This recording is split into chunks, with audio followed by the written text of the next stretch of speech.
to another broadcast of WHS Channel 77. I'm Mandy Diedrich. And I'm Erica Brown. Senator John Kerry won the Missouri primary Tuesday night, capturing more than half the votes cast. John Edwards finished second, capturing about 25% of the vote. Kerry performed particularly strong in the city of St. Louis, where he outpolled Edwards almost 4-1, and just under 3-1 in Kansas City.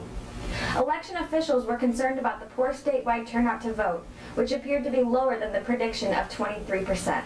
And now to Kelly Nowak with a field report on the close-up trip. Have you ever wondered what it'd be like to visit a place where history has been made hundreds of times?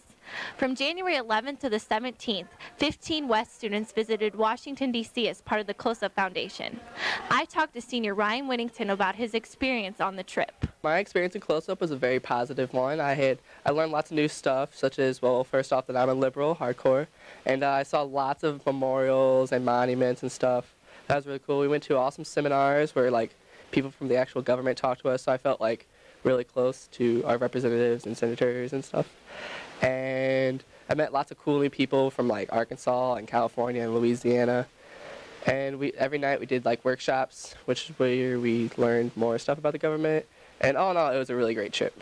The trip sounds like a good time, but we still don't know what exactly is Close-Up. I talked to counselor Mr. John Stevenson to find out a little bit more about the Close-Up Foundation. Non-for-profit, nonpartisan organization that his goal is to take students up to Washington, D.C. and let them have a close-up look at all the institutions of power. And the kids get to talk to lobbyists, meet their congressmen, visit the memorials, and they get to do a lot of exciting, fun things. West has been participating with Close-Up for about the last 2 decades. Close-Up started in 1973, and over 500,000 students have traveled to Washington, D.C. to learn about the government. If you are interested in attending next year's Close-Up trip, see Mr. Stevenson in the guidance office. From the field, I'm Kelly Nowak. Back to the studio. If you missed the Super Bowl halftime show on Sunday night, you probably caught it the next day here at West. All teachers from media classes to history classes were discussing the outrage from Janet Jackson. But she has officially apologized for her actions. She claims that MTV, CBS, and the NFL had nothing to do with the performance. As far as we know, she's been removed from the Grammy performance, and the Grammys will officially be on a 5-minute delay. Millions of people across America tuned into the Super Bowl game aired last Sunday. Those who watched the halftime show got something unexpected. MTV called it unplanned, unrehearsed, and completely unintentional. Janet and Justin called it a wardrobe malfunction. Janet apologized to everyone who was watching for anyone who was offended. She also apologized to the audience, to MTV, to CBS, and to the NFL. Janet said Justin was only supposed to take off the leather bustier, leaving a red lacy bra that she was wearing underneath exposed.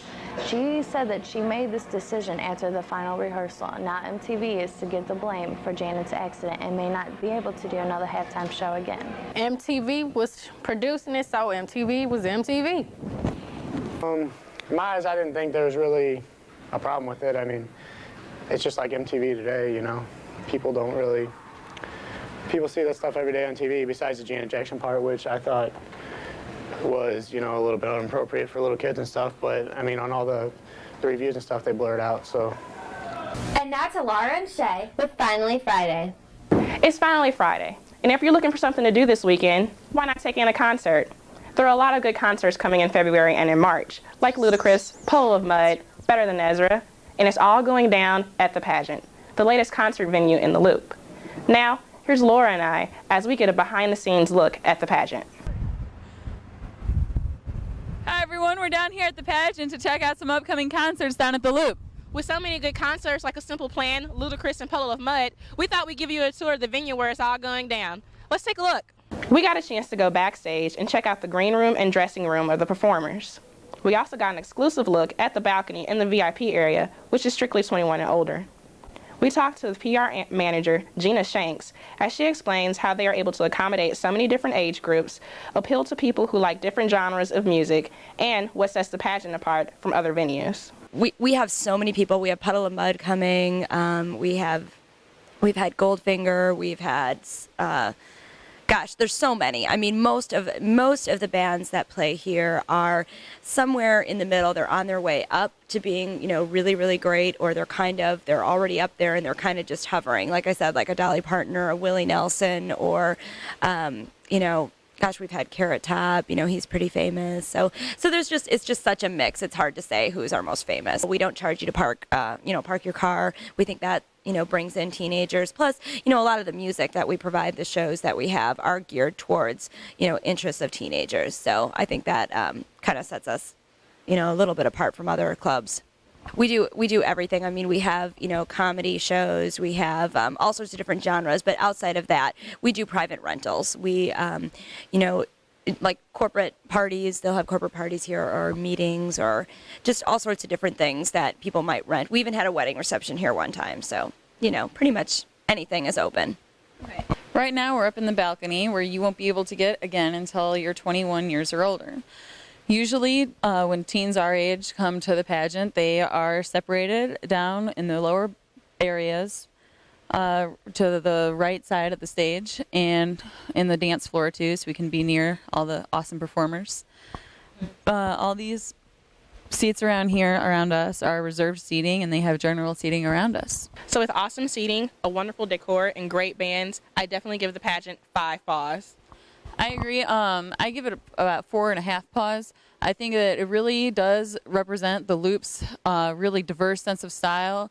You really get a good atmosphere and great feel, and you feel like you're welcome here. Definitely, I agree. Well, if you want more information about the pageant, you can go to riverfronttimes.com, or you can go to thepageant.com, and also you can check out listings for upcoming concerts also. Right. But the pageant's not the only place you can go to catch a good show. You can catch one right here at Hazelwood West this weekend when you check out Fools. Here's Sarah and Michelle with the details. Thanks, Shay. The Neil Simon Comedy Fools is a must-see. It'll be showing February 5th, 6th, and 7th at 7 p.m. Tickets are $5 and $4.50 with an activity pass. It's going to be a great show, and we'll see you out there. Thanks, Sarah and Michelle. Well, that's up for this week. Now back to Mandy and Erica. And now to Megan and Laura with a feature on Black History Month. During this time of increased political interest, and a time when we focus on African American history, we want to take a look at some of the first African Americans elected to U.S. Congress. Jefferson Franklin Long was born in 1836. He was a slave who became a self-educated man working as a merchant tailor in Georgia. In 1870, he was elected to the 41st seat of Congress, filling the seat of Samuel Gove, where he remained until 1871. Jefferson Franklin Long, not only an important part of African American history, but of our nation's history. And now to Nelly with the sports. Thanks, Mandy. As the regular season winds down, many Wildcat teams are looking forward to the season that means the most, the postseason. Cody Reap set a new district record Tuesday in the 500 freestyle with a time of 4 minutes and 57 seconds. That beat the old record by over a second and beat West's pool record by over 6 seconds. Great job, Cody, and the rest of the guys for that performance you guys had Tuesday in districts. Coach Mitchell and the Matt Cats start postseason play tomorrow as they head over to Hazelwood Central for districts. Coach Mitchell is optimistic about his squad's chances. I think tomorrow we're going to have at least 3 to 4 placers. Joe Mayberry's.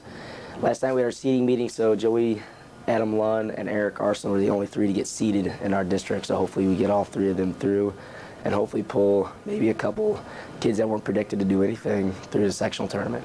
We've been practicing real hard this whole week for districts. We plan on doing good tomorrow. Hopefully we win it.